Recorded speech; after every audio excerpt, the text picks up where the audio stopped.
Andrew had a relationship of some sort with Virginia Roberts. She is the woman that Prince Andrew's got his arm around in this photo, dated 2001. At this point, she's 17. She subsequently alleged that Prince Andrew had sex with her 3 times. Let's begin with the detail that surprised the headlines this week. Based on several reports, Andrew Mountbatten-Windsor has already been mentioning signing up for dating apps. Yes, dating apps. Not secretly, not in private, but openly laughing about it with friends so soon after losing his remaining royal titles and being fully removed from royal duties altogether. New sources say Andrew has been telling people he feels strangely unburdened, claiming that losing his rank has made him feel more free than he has in years. One friend told the publication that his attitude has done what they called a total 180.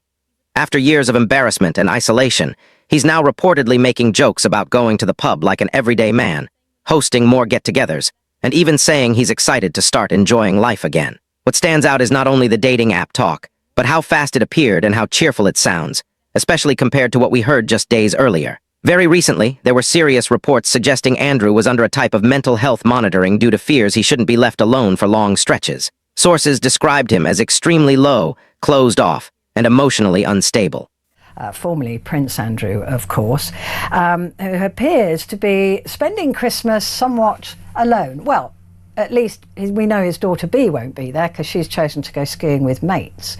But there's also other bad news for Andrew, as I said earlier.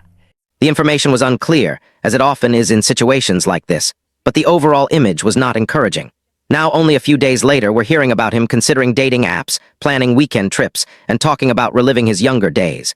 That sudden mood shift is difficult to ignore. One source said Andrew keeps saying it feels like a burden has been lifted from his chest.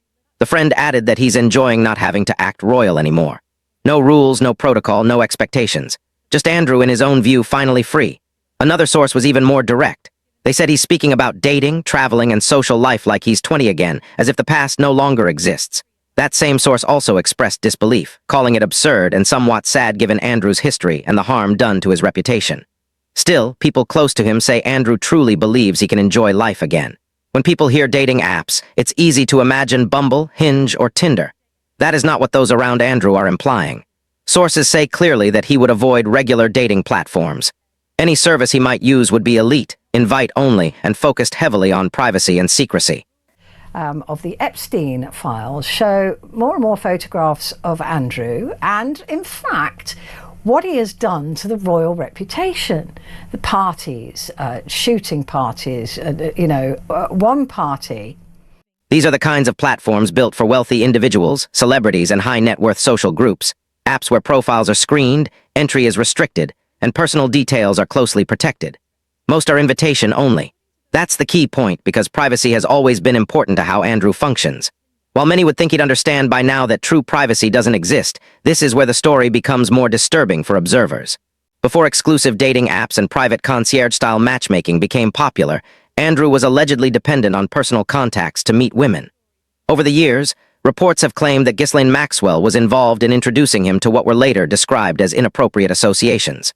With Maxwell now in prison and completely out of his life, it seems Andrew's behavior has not disappeared. It has simply shifted with modern technology. Instead of private meetings through personal middlemen, the fear now is that he may be seeking the same results through high-end digital platforms. Where the photograph is taken, we believe, although there's no context to the photograph, of Andrew in Sandringham lying across the laps of many women whose faces have been redacted. But staff, I believe at that time, said that the clean-up after that party involved sex drugs. These platforms are shielded by privacy rules and strict non-disclosure agreements. Sources say Andrew now introduces himself as Mr. Windsor instead of using any royal title.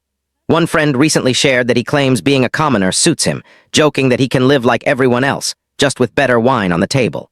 That kind of humor may sound harmless at first, but for many people it feels very different considering his past. At the same time, Andrew's living arrangements are also shifting. He and his former wife Sarah Ferguson are preparing to leave Royal Lodge, the Windsor property they've shared since 2008 despite their divorce. Ferguson will be setting up her own home, and it's believed she will not be moving with Andrew. That matters, because for years they presented themselves as a united pair. They lived together, defended one another publicly, and often appeared inseparable. Now for the first time in years there is a clear divide, both physically and practically. What comes next remains uncertain. Some say he's talking about traveling again, possibly spending time in the Middle East and surrounding himself with non-royal friends. This idea of starting over keeps resurfacing. Friends describe this phase as his major reset, turning shame into opportunity, as one source phrased it. Whether that's self-deception, a PR effort, or genuine belief depends on who you ask. What's undeniable is that the timing feels uncomfortable. Moving from reports of emotional distress and supervision, concerns to jokes about dating apps and weekend trips suggests a deeply unsettled mindset. It may not be unusual for someone whose identity has collapsed, but it is still concerning. It also raises questions about accountability, memory, and whether Andrew truly understands how he is seen. For many, the idea of Andrew returning to dating, especially through exclusive platforms designed to avoid scrutiny, feels less like a fresh start and more like history trying to repeat itself in a new form. That Prince Andrew hosted the late ex-offender Jeffrey Epstein as well as Ghislaine Maxwell and Harvey Weinstein at the Royal Lodge, the publicly owned home where he effectively lives rent-free after he paid for its renovation. It highlights how little he seems to have learned. There is no evidence that any dating activity has actually happened yet. According to sources, most of this remains talk, jokes, remarks, and conversations among friends. Even so, it has triggered strong reactions, especially when viewed alongside the bigger picture, the loss of titles, leaving Royal Lodge, the separation from Sarah Ferguson, reports of mental health struggles, and now this sudden focus on youth, freedom, and dating. Taken together, it paints the image of a man in motion, swinging between hopelessness and defiance, between withdrawal and reinvention. Whether this is temporary or something long-term remains unknown.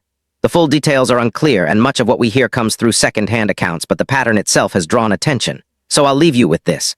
Do you think Andrew will actually start dating soon? Would anyone even be interested? Share your thoughts in the comments. And if you follow royal news through Famex, don't forget to subscribe so you don't miss what comes next.